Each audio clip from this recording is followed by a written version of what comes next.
Bonjour, bienvenue dans cette nouvelle vidéo d'apprentissage du logiciel EBP PGI 8.0. Alors, dans cette vidéo, nous allons voir comment réaliser un avoir client. 4 possibilités comme pour l'avoir fournisseur. Donc commençons par la première possibilité, c'est-à-dire que le client va nous renvoyer l'intégralité de sa facture, de sa commande de départ. Donc, pour cela, nous allons aller dans Documents de vente. Et puis nous allons sélectionner la facture. Donc ici c'est très simple, il n'y en a qu'une. Donc il suffit de faire un clic droit et de cliquer sur transférer, d'indiquer la date de l'avoir et de lancer, ce qui fait que l'intégralité de sa facture sera annulée. Donc je ferme et je reviens à mon écran de démarrage. Ça c'était donc la première possibilité. Deuxième possibilité, le client nous a retourné un certain nombre de produits qui ne lui convenaient pas. Donc pour cela, nous allons retourner dans Documents de vente et nous allons créer un bon de retour. L'avantage du bon de retour, c'est que ces produits vont être remis en stock. Donc je clique sur bon de retour. Alors nous allons sélectionner une date. Donc là, on va essayer de prendre une date assez proche des produits. C'était le 19, on va dire le 23 janvier. On va remettre le code de notre client pour lequel nous avons fait la facture. Et là, nous allons sélectionner un article qui aurait pu être retourné, par exemple, le café Kalinda. Et il nous en a retourné 3 paquets qui ne lui convenaient pas. Alors j'agrandis, on vérifie le prix. Alors si sur la facture il y avait eu une remise, on intégrerait ici le taux de remise et on vérifie le taux de TVA. Bon, c'est du café, c'est bien du 5,5.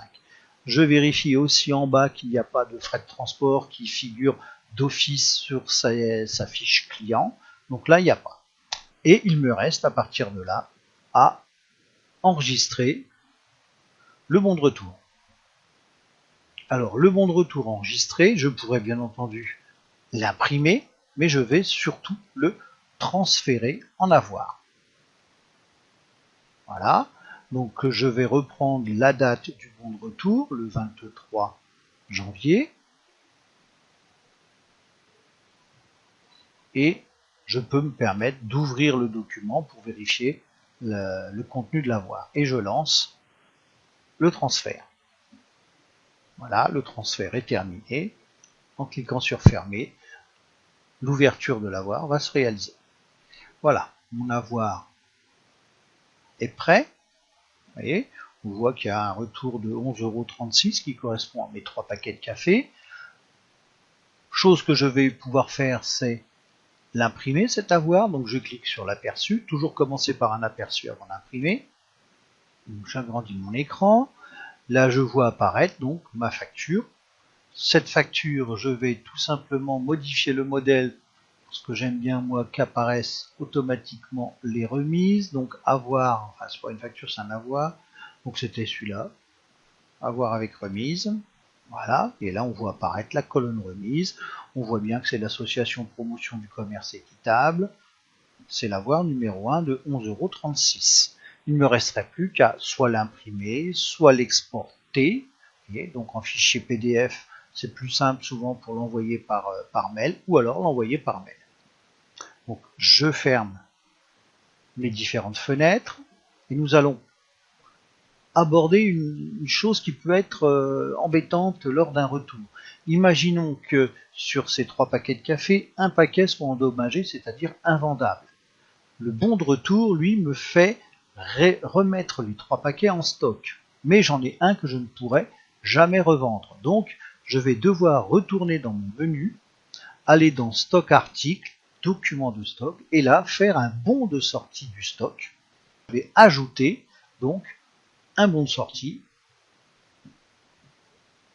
Voilà. Et c'est là que je vais mettre le paquet de café Kalinda. Donc, je vais bien entendu remettre la bonne date pour ne pas faire une erreur supplémentaire. Je vais remettre ici Kalinda. Voilà. Vous voyez. En dessous de description, je pourrais en cliquant 2 fois mettre un petit texte comme quoi ce paquet a été détérioré et donc invendable. Et j'indiquerai la quantité. Ce qui veut dire que ce paquet serait retiré du stock, tout simplement parce qu'il n'est plus vendable. Donc là, je ferme. Voilà. Donc je n'enregistre pas puisqu'on va passer rapidement sur ce problème. Autre possibilité pour créer un avoir client, c'est de créer directement l'avoir client sans passer par un bon de retour. Donc, cas beaucoup plus rare. Donc je reclique sur document de vente et là je cliquerai sur ajouter avoir. Et je suis donc dans la même situation que tout à l'heure. Je mettrai ma date, le code tiers et le produit retourné. Donc là je ferme. Vous voyez, on voit apparaître cet avoir ici. Je retourne pour ma dernière possibilité, c'est-à-dire une remise qui aurait pu être oubliée ou un escompte, etc. Donc je vais aller sur ajouter, avoir. Je vais mettre une date un petit peu différente en imaginant que le client a mis 2 jours pour se rendre compte qu'on avait oublié une remise. Je reprends le code du tiers, c'est-à-dire APCE 89, et là je vais indiquer que on a oublié une remise. Donc je vais saisir le code remise que j'ai créé précédemment dans le logiciel. Ici je vais indiquer que c'est une remise oubliée sur la facture numéro, alors là je suis encore sur la numéro 1. Quantité, c'est une remise, donc je passe, et là j'indiquerai le montant de la remise oubliée. Alors en imaginant que j'ai oublié une remise de 5% sur les confits de canard, je l'ai calculé, ça fait 2,79 € de remise oubliée. Alors vous voyez, là je suis sur un avoir, donc il le met en rouge. Je peux vérifier la TVA. Donc par défaut, il m'a mis une TVA à 20%, puisque dans ma programmation remise c'était à 20% le taux de TVA. Là, il faut que j'aille automatiquement le rectifier et mettre une TVA à 5% pour que en bas, j'ai le bon taux de TVA. Je peux cliquer sur récapitulatif pour me rendre compte que j'ai bien ici, vous voyez, une TVA de 15 centimes, donc c'est bien 5,5%. Je reviens sur détail, et puis à partir de là, je vais enregistrer mon avoir. Alors, il dit qu'il sera provisoire, donc il va me le valider, c'est une notion qu'on va voir juste après, donc je clique sur OK pour que ce soit validé. Voilà, et même chose, je pourrais l'imprimer et autres. Donc là, je ferme. Donc je vois apparaître ici mes deux avoirs. Si je veux les transférer en comptabilité, il faut qu'ils soient validés. Donc pour les valider, c'est pas très compliqué. Sur l'avoir 1, je fais un clic droit. Vous voyez ici, je fais valider. Il va le valider, ce qui veut dire que c'est irréversible, je ne pourrai plus revenir dessus, donc je valide.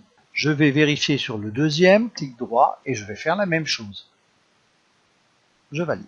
Ça veut dire que là, mes deux avoirs pourront être transférés en comptabilité quand j'en aurai besoin. Je reviens en arrière. Donc voilà, j'en ai terminé avec cette vidéo sur la création d'un avoir client et vous donne rendez-vous pour une prochaine. Au revoir.